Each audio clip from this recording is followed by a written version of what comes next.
ദൈവത്തിൻ്റെ കരുതലുകളും പരിപാലനവും മാനുഷിക ചിന്തയ്ക്ക് വളരെ മുകളിലാണെന്ന് നാം മനസ്സിലാക്കണം.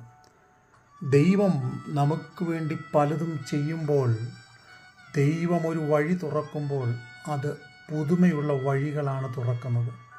എന്നാൽ മനുഷ്യൻ ഒരു പ്രവൃത്തി നമുക്ക് വേണ്ടി ചെയ്യുമ്പോൾ പലപ്പോഴും പഴയ വഴികൾ അല്ലെങ്കിൽ പഴയത് റിപ്പയർ ചെയ്ത് നമുക്ക് തരും.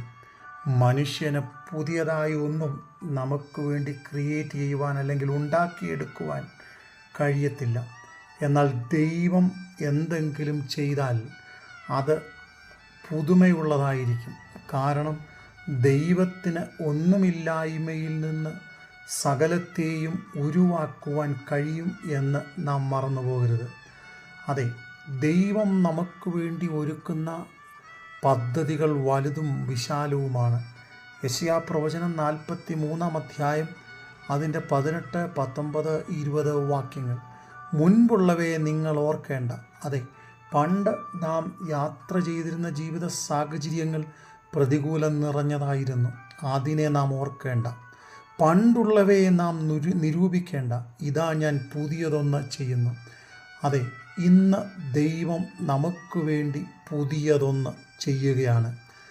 അത് എപ്പോൾ സംഭവിക്കും എന്ന് നമുക്ക് അറിയുവാൻ കഴിയത്തില്ല. എന്നാൽ ദൈവവചനം പിന്നെയും ഇങ്ങനെ പറയുന്നു, ഞാൻ മരുഭൂമിയിൽ വഴിയും നിർജ്ജന പ്രദേശത്ത് നദികളും ഉണ്ടാക്കും.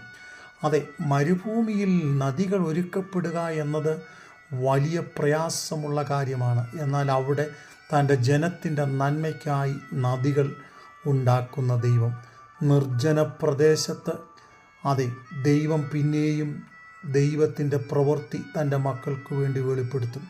ഒന്നുമില്ലാത്തടത്ത്, ഒന്നുമില്ലായ്മയിൽ നിന്ന് സകലത്തെയും ഉളവാക്കുവാൻ കഴിയുന്ന ദൈവം ജീവിതത്തിൽ തകർച്ചയും പ്രശ്നവും നിരാശയും നേരിടുന്ന നമ്മോടോരോരുത്തരോടും വിളിച്ചു പറയുകയാണ്, ഇതാ ഞാൻ പുതിയതൊന്ന് നിങ്ങൾക്കായി ചെയ്യും.